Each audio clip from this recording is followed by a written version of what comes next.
Hello and welcome to a badminton special here on your go-to sports hangout. I'm Dip Dipianco. And I'm Jaime Escalon. We've got the champs of Philippine badminton in the studio. This is Starting Lineup. Dancing, swaying, shooting.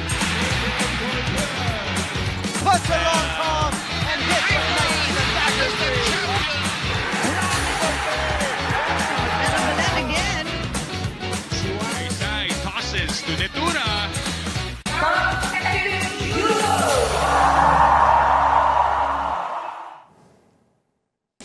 The 2026 Philippine National Badminton Open just concluded another thrilling tourney, and here with us to talk more about the event is the PBAD Sec Gen, Untal Nieto. Thank you so much, Sec Gen, for joining us tonight. Of course, thank you for having me here. First time on the show, so we're gonna ask her about her playing years maybe later Ako, on. mahirap-hirap na questions mo yan. But of course, we'd like to congratulate you on the recently concluded Philippine Badminton Open. And can you tell us more about it? I mean, every year, when we talk about it, it seems like it's just gaining momentum, more people are joining, and lalong gumaganda yung quality ng tournament. I know it's been, I think, at least 4 years since PNBO started. And I could say that, yeah, more players have been sending in their entries. We had to put in a qualifying round this time around because we couldn't fit everyone into the main draw. And even with the qualifying round, we still had players who were cut, I think, from the list. So we based it off of Philippine rankings, really. So it really shows just how many more people and players are getting interested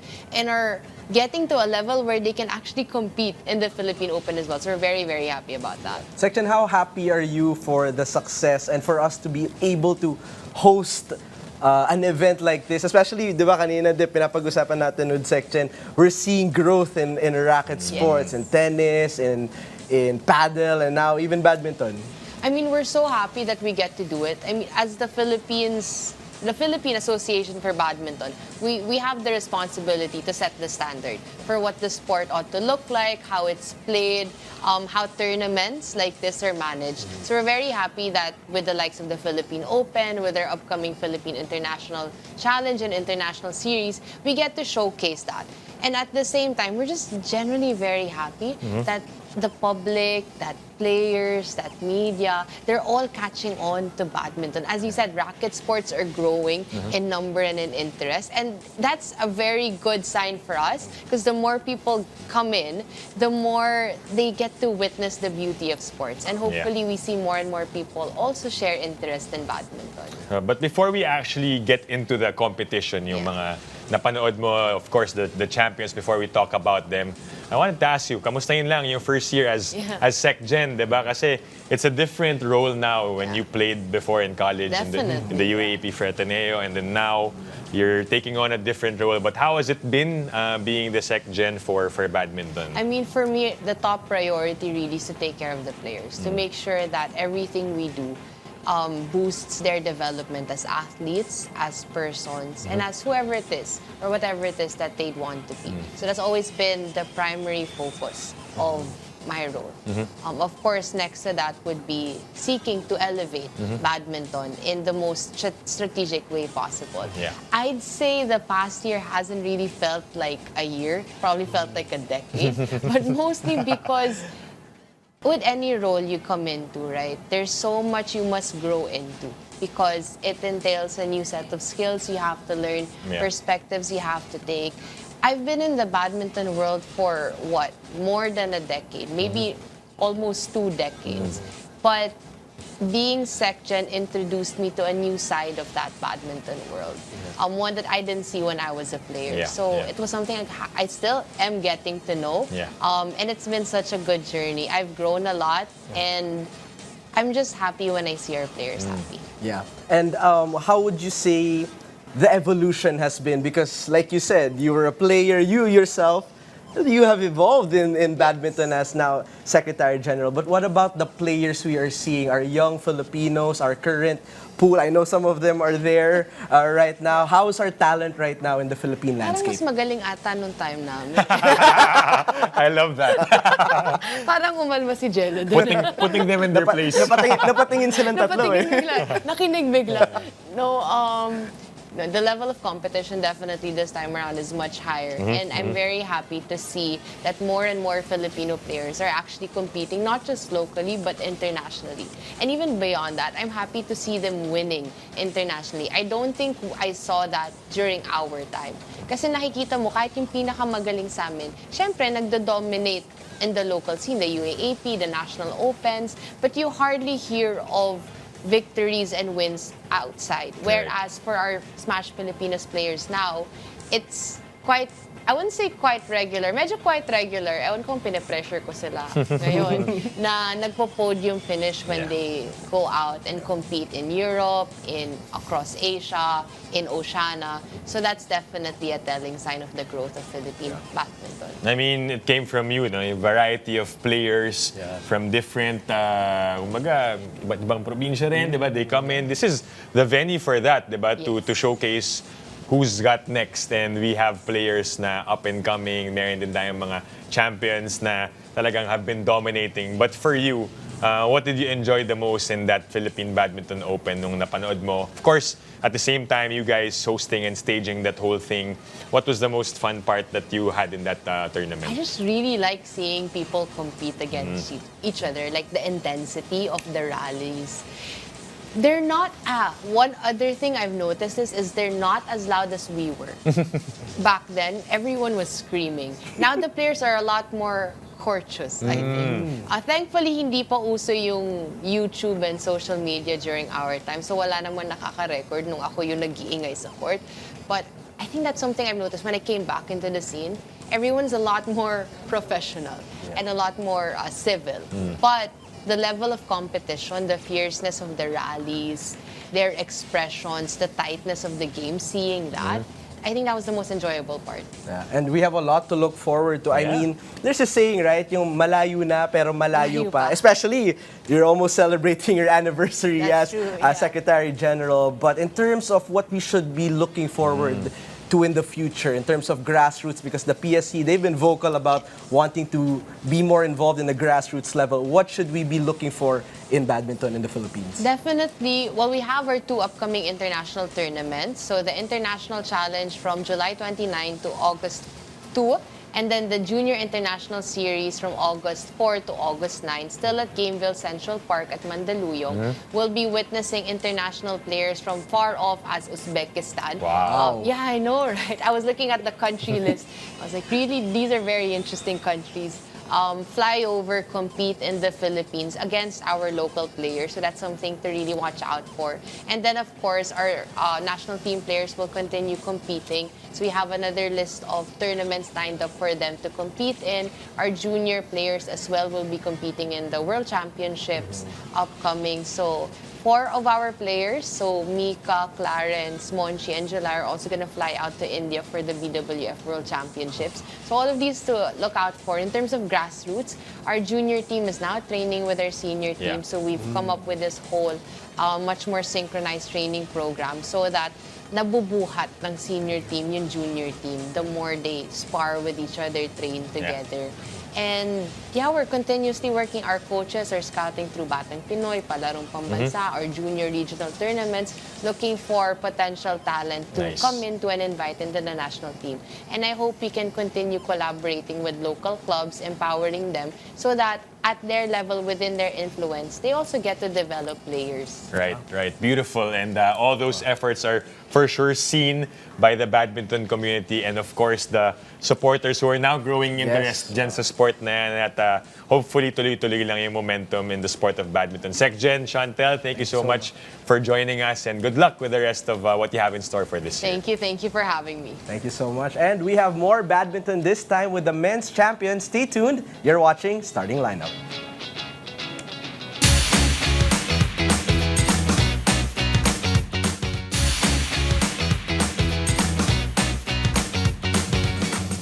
Welcome back to Starting Lineup. Now it's time for us to meet our men's Philippine National Open champion in singles division. We have with us national team standout Jelo Albo. Jelo, kumusta?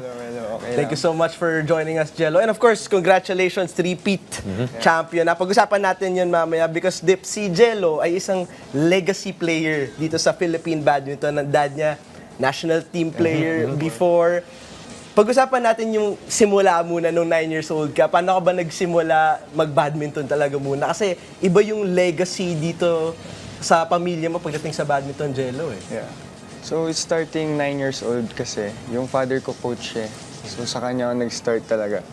Then, parang one time, pinapunta ako for training na. Then, binigyan niya ako ng program. Then, after that, hindi ko ginawa. Mas pinili ko maglaro sa labas.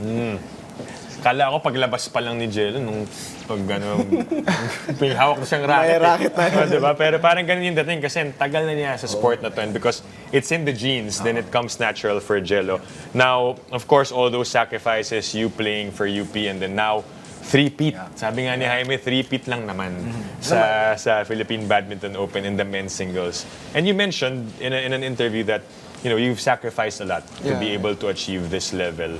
What were those sacrifices? If you can tell us or share to us ano yung mga pinagdaanan mo to get to where you are now? Siguro yung pinaka-sacrifices yung malayo kami sa family namin. Kasi we train sa one dorm lang eh. Like doon kami natutulog lahat, then doon kami nagti-training. So I think that's the biggest sacrifice na ginagawa namin, yung malayo kami sa family. So saan yung dorm ninyo? Where do you guys... Sa Antipolo siya. Antipolo, tapos your family is in... Angono. Oh. Hindi naman siya Pero masyado kasi you're malayo, just pero there. I'm just there lang.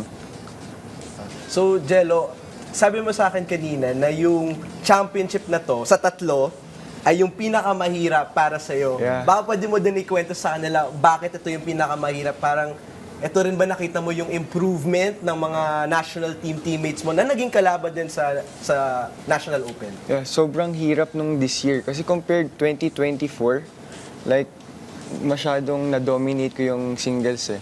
Like, walang nakadikit. May nakadikit pero 14 yata yung high score if I'm not mistaken. Then, second year in 2025, medyo close fight. Then this one, yung 2026, yung pinakamahirap. So, hindi ko siya masasabi na sobrang hirap pala talaga kasi hindi biro compared before na sobrang taas ng improvement ng bawat isa sa amin. So, yeah. Kaya ako siya nasabing ito yung pinakamahirap. Tsaka challenging siya dahil you were down a set, diba, in the finals. So, when that happened, I mean, what was going through your mind na first time ko to ma-experience? Kasi nga, dominating ka ng 2024. 2025, it came close, but still you had it in control. Pero ito, medyo come from behind. Yeah. So, this year kasi sobrang parang may pressure siya. Like, to be honest, kasi yung expectation ng tao nandun eh. So, down ako ng first set, pero inisip ko second set then, na hindi pwede. Parang ganun. Hindi ako papayag basta-basta matatalo. So, parang mas pumasok sa isip ko na enjoy ko lang yung game. Yeah. So, until yun, na-manage ko ma-handle yung pressure, then manalo. Ganda ng adjustment mo kasi nung sets 2 and 3, 21-12, 21-14, so parang nag-relax ka na ng konti.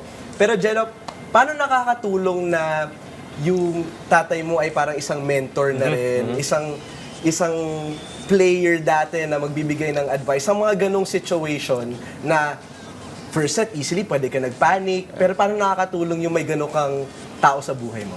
Siyempre, sobrang laking tulong nun. Like, besides sa mga coaches ko sa national team, yung father ko na parang sila talaga yung pinaka-inspiration ko. So, sa kanila ako kumukuha ng lakas na until now na wala na ako sa team niya, nandyan pa rin siya para gabayan ako.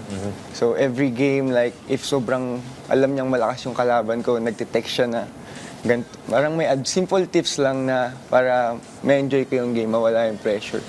Siyempre siya yung first coach niya, di ba, when he was young and now very supportive still in your sport. But my question is, siyempre, when you get to this level that you're competing, trying to defend your championship, yung paglalaro ng sports, it's also a self-discovery, di ba? Ang dami mo natututunan.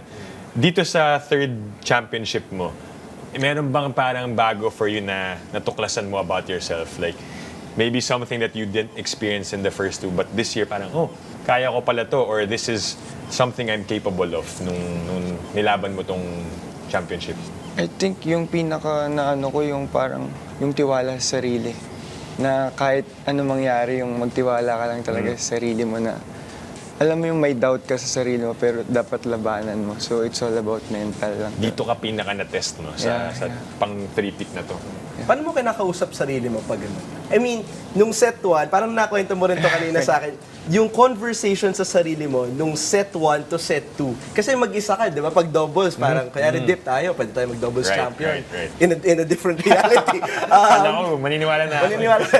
Pero di ba, pwede tayo mag-usap sa isa't isa. Ikaw, Jelo, mag-isa ka lang talaga. Paano mo kinakausap sarili mo, yung mental toughness, paano mo nalalabas sa sarili mo yun? Parang hirap siya sabihin kasi parang ang hirap na i-explain. Pero para sa akin kasi in terms na paano ko kausapin yung sarili ko na parang it's all in the mind na kaya mo yan. Huwag mo pansin yung mga tao na parang pinaka-inisip ko lang talaga during that game is wala na rin naman mawawala sa'yo, wala ka nang dapat patunayan. So, enjoy mo na lang yung game. And it all paid off with with that championship. My question now is, syempre yung target nasa iyo na dahil pagbalik mo sa next year na edition ng Philippine Badminton Open, pang-apat. Pero how will you work towards that? Ano yung mga susunod na gagawin ni Jelo? Maybe tournaments that you're gonna join and your preparations as you go along this year? So, yung same preparations pa rin naman, pero yung next namin is yung na-mention nga ni Sec Jen is yung Philippine International Challenge this coming July 28 sa Gameville. So yun yung parang pinaka-next target namin ng national team. How excited are you for that? Dahil may mga kalaban kang international. Yeah, super excited kasi first time na parang sila naman yung dadayo para makipaglaro sa atin. Exciting times for badminton. Kitang-kita yung smile kay Jelo. Na-excite siya nung minention mo yung question. So, Jelo, good luck. We're excited for you na makalaban. At thank you so much for representing the Philippines. Ang ganda ng pinapakita mo. Yeah. Thank and you. congratulations Thank you so again on the three-peat championship. And now we head over to our women's champions after the break. Stay tuned. You're watching Starting Lineup.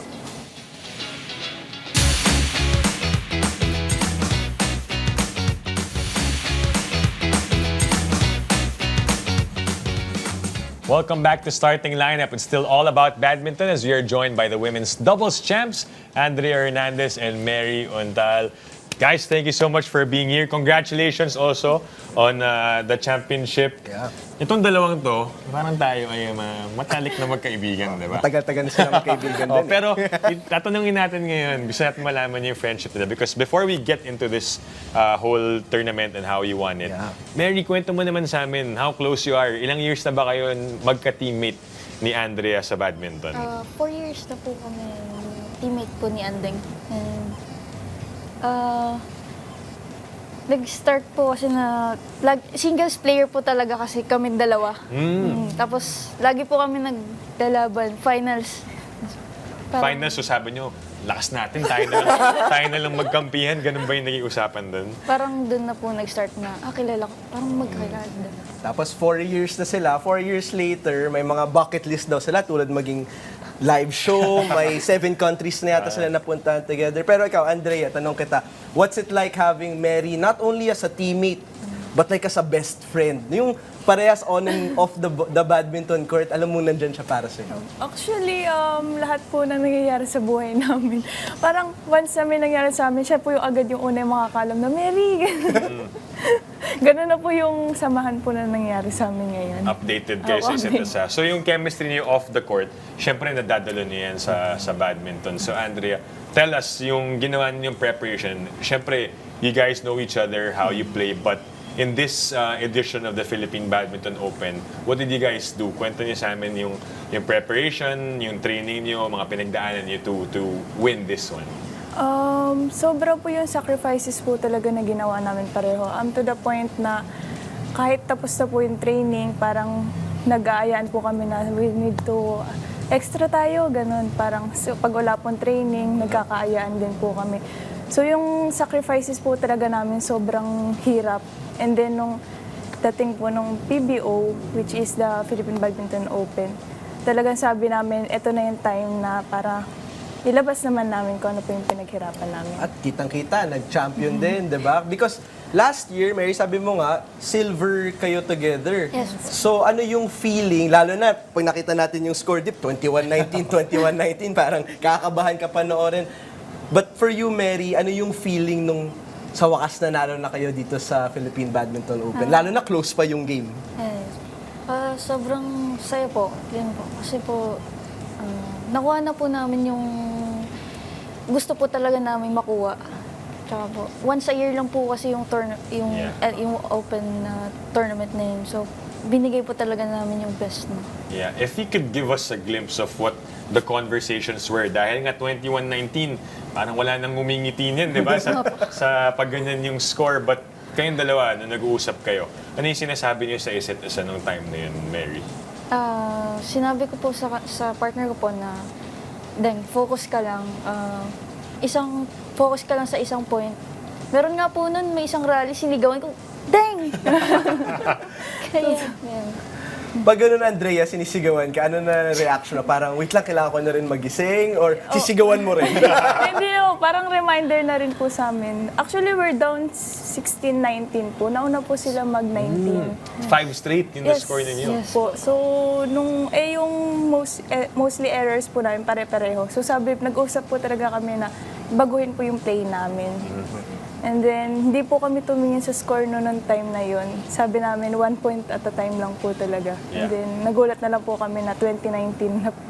Doon mo din makikita yung iba na yung friendship nila kasi kahit down sila, iba na yung trust nila sa isa't isa. Alam mong madami ng pinagsamahan. Malayo pa ang mararating. Teenagers pa lang silang dalawa. Pero Andrea, ano pa gusto nyong ma-achieve together?